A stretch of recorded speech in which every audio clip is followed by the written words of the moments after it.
हफ्ते के पहले कारोबारी दिन बाजार में बिकवाली का मूड कायम। निफ्टी 150 पॉइंट से ज्यादा फिसलकर 22,900 के करीब। हालांकि बैंकिंग स्टॉक्स में रिकवरी का mood. Mid cap small caps में तगड़ी गिरावट।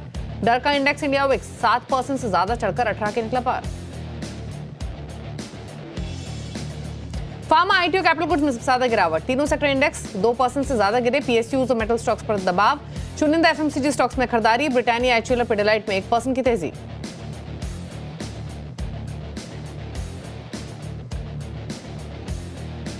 लॉरस लैब और सीडीएसएल में भारी गिरावट। One accident of the day. America के डब्ल्यूएचओ से हटने के बाद लॉरस की एंटी रेट्रो वायरल रेवेन्यू में दबाव की आशंका से लॉरस 13% टूटकर बना वायदा का टॉप लूजर। वहीं कमजोर नतीजों के बाद सीडीएसएल 9% फिसला।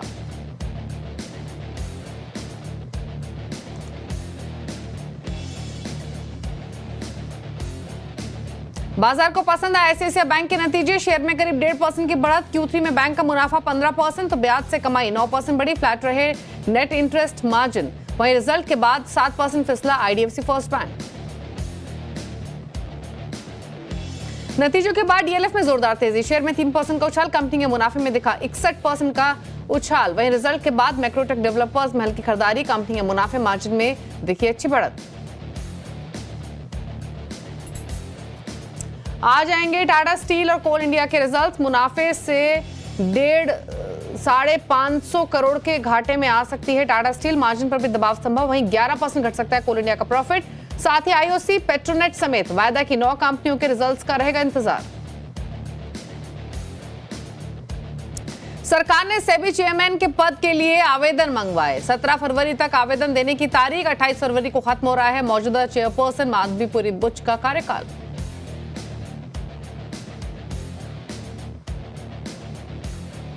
आप देख रहे हैं मिड कैप मंत्रा। हमारे साथ हैं आज के एक्सपर्ट बातचीत करने के लिए। साथ ही उनसे समझेंगे स्ट्रैटेजीज और उनके ट्रेड्स भी लेंगे। लेकिन फटाफट से पहले बाजार का हाल आपके सामने लेकर आते हैं। निफ्टी दबाव के साथ ट्रेड करते हुए थोड़े ऊपर नीचे के दायरे देखने को मिल रहे हैं। 223 अंकों की गिरावट अभी भी देखने को मिल रही है निफ्टी पर आज के सेशन में। और दिन के लोअर लेवल्स के आसपास ही निफ्टी कारोबार करते हुए दिखाई दे रहा है। दिखाते हैं आपको बैंक निफ्टी और mid cap small cap indices भी। हालांकि आज के सेशन में निफ्टी बैंक पर आपको उतना प्रेशर दिखाई नहीं देखा। 1/4% ही नीचे है। लोअर लेवल से इनफैक्ट थोड़ा संभला ही है। 48,184 ये मौजूदा लेवल है निफ्टी बैंक का जो देखने को मिल रहा है। निफ्टी बैंक में जो सपोर्ट मिल रहा है वो आईसीआईसीआई बैंक की तरफ से मिल रहा है पोस्ट रिजल्ट्स। लेकिन हैमरिंग कहां हो रही है वो है मिड कैप्स और small caps. Mid cap index 2.5% नीचे है। सबसे ज्यादा मार यहां पर पड़ी है आज के सेशन में। मिड कैप इंडेक्स और स्मॉल कैप इंडेक्स लेकर आते हैं और इसीलिए आपको मार्केट की ब्रेथ भी नेगेटिव दिखाई देगी। इनफैक्ट 1300 पॉइंट नीचे इस समय मिड कैप इंडेक्स कारोबार कर रहा है। स्मॉल कैप इंडेक्स 600 पॉइंट नीचे। यहाँ पर 3.5% की गिरावट है। तो क्या जबरदस्त गिरावट मिड कैप स्मॉल कैप में आज के कारोबार में देखने को मिल रही है। मार्केट की ब्रेथ डेफिनेटली नेगेटिव, क्योंकि ब्रॉडर मार्केट में सेल ऑफ है। यानी मिड कैप स्मॉल कैप्स में 2315 स्टॉक्स हैं जो गिरकर ट्रेड कर रहे हैं। सिर्फ 213 स्टॉक्स हैं जो बढ़कर कारोबार कर रहे हैं आज के सेशन में। इनफैक्ट आज के कारोबार में अगर सेक्टोरल स्पेसिफिक भी आप देखेंगे तो फार्मा, आईटी में सबसे ज्यादा गिरावट देखने को मिल रही है।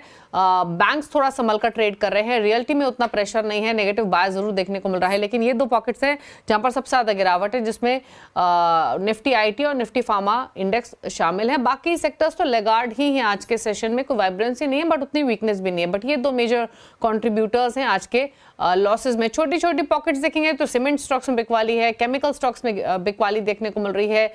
एनबीएफसीज में बिकवाली देखने को मिल रही है। कैपिटल मार्केट से जुड़े हुए स्टॉक्स में थोड़ा सा प्रेशर है। एक बार निफ्टी और निफ्टी बैंक के कॉन्स्टिट्यूएंट्स क्विकली आपको दिखाते हैं और उसके बाद ट्रेड्स की तरफ बढ़ेंगे कि क्या स्ट्रैटेजी आपकी रिमेनिंग सेशन के लिए हो सकती है। निफ्टी इस समय 224-225 अंक नीचे कारोबार कर रहा है। दिखाते हैं इस समय का कारोबार कॉन्स्टिट्यूएंट वाइज। सपोर्ट मिल रहा है आईसीआईसीआई बैंक, एसबीआई, एमएनएम और एचयूएल की तरफ से। ड्रैगर्स हैं HDFC bank, Bharti Airtel, Reliance और इन्फोसिस। वहीं निफ्टी बैंक के आप कॉन्स्टिट्यूएंट्स देखेंगे कमजोरी क्योंकि वहां पर कम है।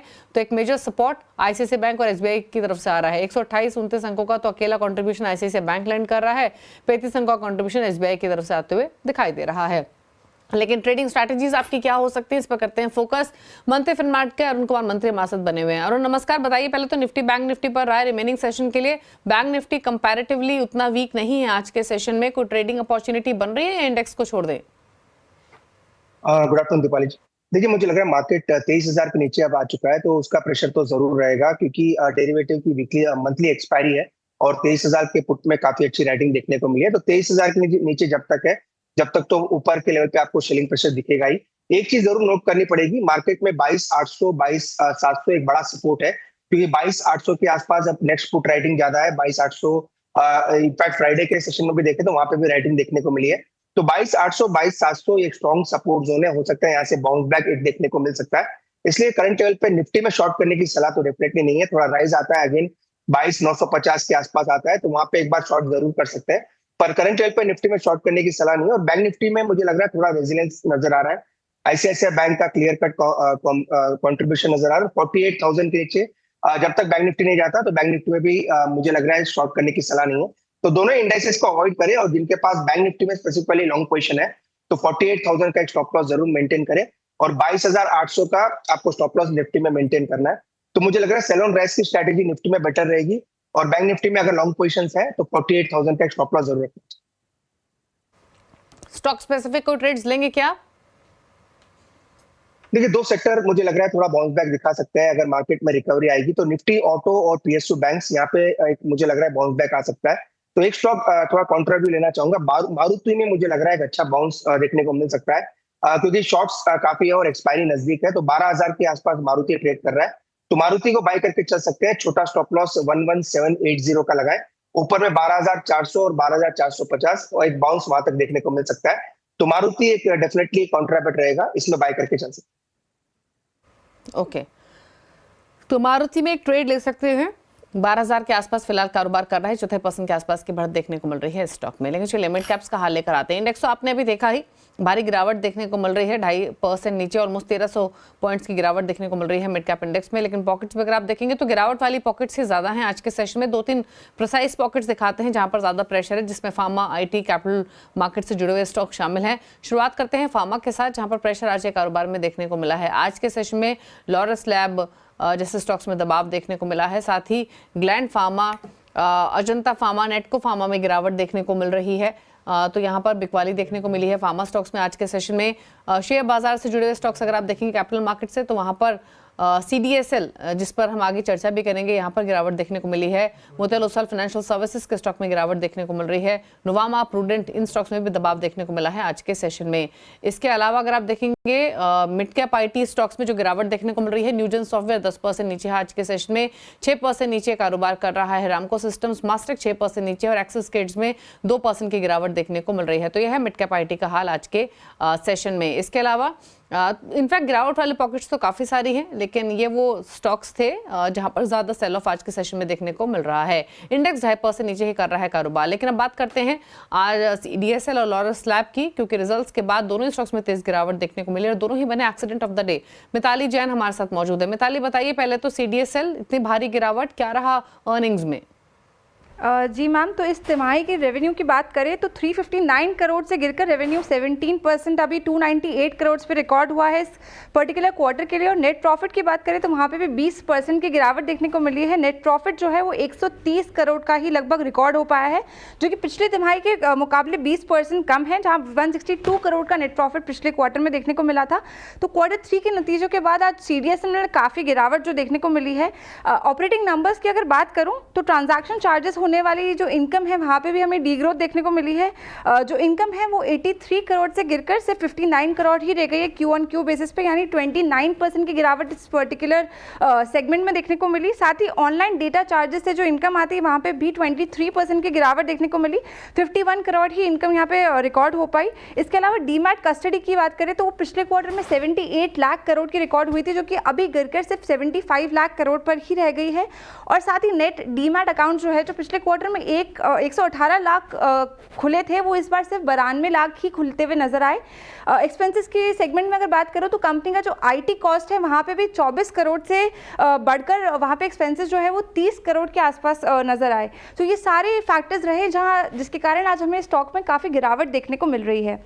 दूसरी तरफ मैं अगर लॉरस लैब की बात करूँ तो लॉरस लैब भी आज एक्सीडेंट ऑफ द डे में काउंट होगा, क्योंकि दरअसल US ने WHO से अपनी अलग होने की घोषणा जताई है, जहां WHO का जो बजट है वो करीबन $5 अरब का है, जिसमें से $1 अरब तो सिर्फ US से ही आता है। US सरकार का इस ग्लोबल फंड में सबसे बड़ा योगदान देखने को मिलता है। ये जो फंड्स है ये HIV, मलेरिया और TB कार्यक्रम को चलाने में यूज़ आता है। US सरकार का ARV यानी कि एंटी रेट्रोवायरल फंडिंग में 75% तक कॉन्ट्रीब्यूशन रहता है। वही अगर मैं लॉरस लैब की बात करूँ तो इस पर्टिकुलर सेगमेंट से उनको 40% का रेवेन्यू कॉन्ट्रीब्यूशन यहाँ से देखने को मिलता है। और लॉरस लैब की जो रेवेन्यू एबिटा की बात करूँ तो 30 से 35% का रेवेन्यू भी इस पर्टिकुलर सेगमेंट से आता है, जो कि अब US के इस बंद होने के चलते बंद हो जाएगा। फंडिंग बंद होने के कारण आज इसकी जो ट्रेडिंग है और जो प्राइसिंग है उसका काफ़ी असर पड़ता नज़र आ सकता है। नतीजों की अगर मैं बात करूँ तो वहाँ पे रेवेन्यू 18.4% बढ़कर 14-15 करोड़ पर देखने को मिला। एबिटा मार्जिन्स में भी 57% की अच्छी ग्रोथ 286 करोड़ पर रिकॉर्ड हुआ है। नेट प्रॉफिट की बात करो तो 2.5 गुना बढ़ा है ईयर ऑन ईयर बेसिस पे 90.6 करोड़ के साथ। मार्जिन में भी हमें अच्छा इजाफा देखने को मिला। पिछले तिमाही में जब 15.25% का मार्जिन था वो बढ़कर 20.21% का नजर आया। अब सेगमेंटल अगर बेसिस की बात करें तो CDMO सेक्टर से सबसे ज़्यादा यहाँ पे रेवेन्यू कंट्रीब्यूशन देखने को मिला 89% ईयर ऑन ईयर बेसिस पे। API से 7% का कंट्रीब्यूशन देखने को मिला है। फॉर्मुलेशन में 19% की ग्रोथ, 436 करोड़ का रेवेन्यू यहाँ से जुटाया कंपनी ने। और बायोटेक सेगमेंट में 14% की ग्रोथ नजर आई, 48 करोड़ के रेवेन्यू यहाँ पे बुक किए हैं। तो ये सारे आज काउंटर्स जो है इस लॉरस लैब की एक्सीडेंट ऑफ द डे में कंट्रीब्यूट कर रहे हैं। मैम शुक्रिया आपका मिताली डिटेल्स बताने के लिए। तो क्यों भारी गिरावट देखने को मिल रही है इन दोनों स्टॉक्स में, फिर चाहे वो CDSL हो या लॉरस लैब हो, वो तमाम बारीकियां यहाँ पर समझाई मिताली ने। अर्निंग्स प्लस न्यूज़ फ्लो का इम्पैक्ट, जिसके कारण भारी गिरावट के साथ इन दोनों स्टॉक्स में ट्रेडिंग इस समय होते हुए दिखाई दे रही है। रुक रहे हैं इसी के साथ एक ब्रेक के लिए। ब्रेक के उस पर कुछ और खबरें आपके लिए लेकर आएंगे, जल्द वापस आते हैं।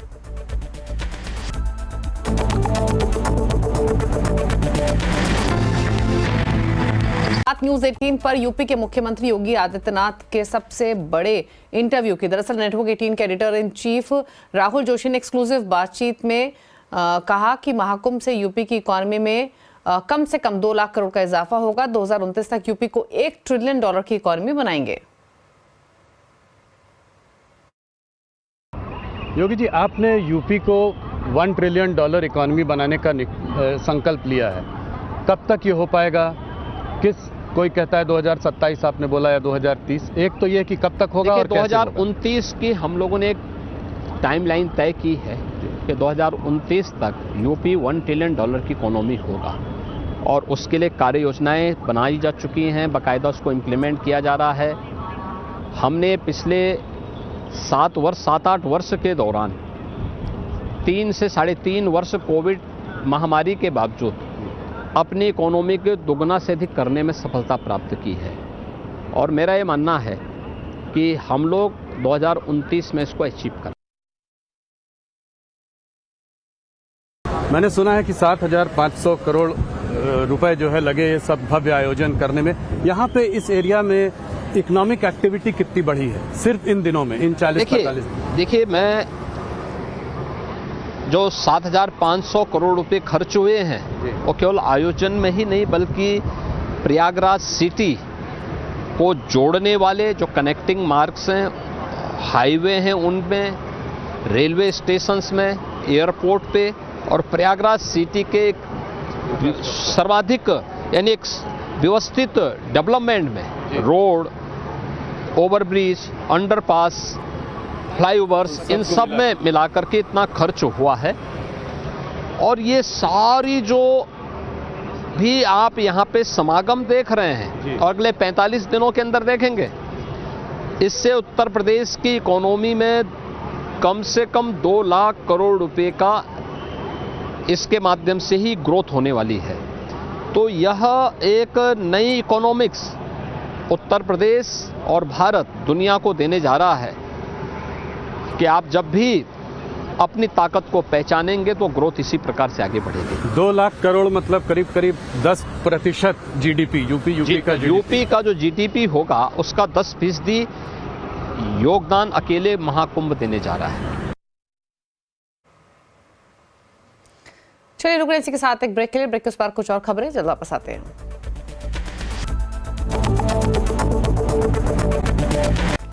आप देख रहे हैं मिड कैप मंत्रा और अब बात करेंगे ग्रोथ कोड की। ग्रोथ कोड की ओर जो ग्रोअर सीएनबीसी आवाज की एक खास पहल है जिसके जरिए हम आपको मार्केट से जुड़ी बारीकियों और ट्रेडिंग स्ट्रैटेजीज के बारे में बताते हैं जिससे आप निवेश से जुड़े सही फैसले ले सकें। इस हफ्ते प्रशांत नायर ने सेबी के होल टाइम मेंबर मिस्टर अनंत नारायण से एक्सक्लूसिव बातचीत की और जाना डेरिवेटिव्स मार्केट से जुड़े रिस्क के बारे में। तो आइए जानते हैं उन्होंने क्या कहा।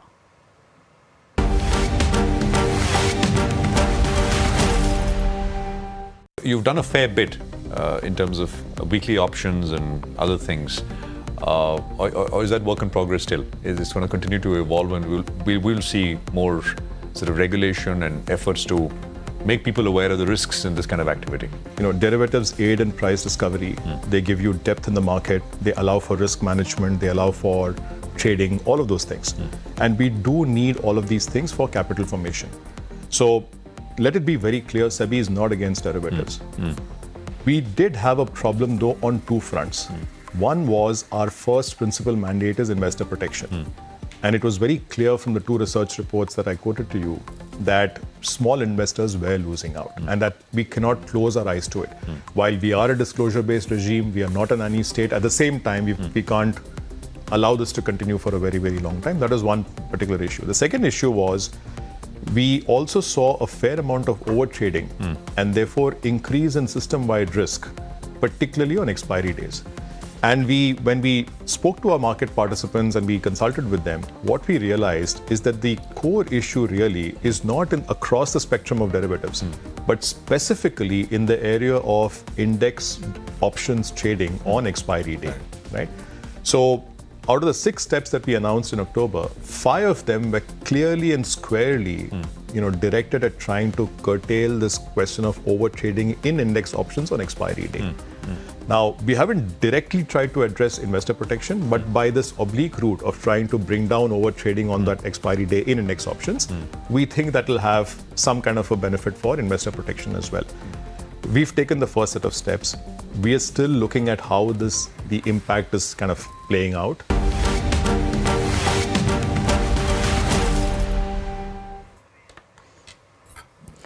चलिए फटाफट से एक बार मार्केट का क्विक चेक लेते हैं क्या रुझान देखने को मिल रहा है। Nifty, bank Nifty, mid cap indices आपकी स्क्रीन पर लेकर आते हैं। निफ्टी में भी दबाव के साथ ही ट्रेडिंग होते हुए 217 पॉइंट नीचे है, 22,900 के नीचे स्लिप होकर कारोबार कर रहा है, 22,875 के लेवल्स देखने को मिल रहे हैं। बैंक निफ्टी के लेवल्स देख लेते हैं, वहाँ पर क्या रुझान फिलहाल देखने को मिल रहा है। हालांकि बैंक निफ्टी में उतनी वीकनेस आज के सेशन में नहीं रही है, थैंक्स टू ICICI बैंक और SBI।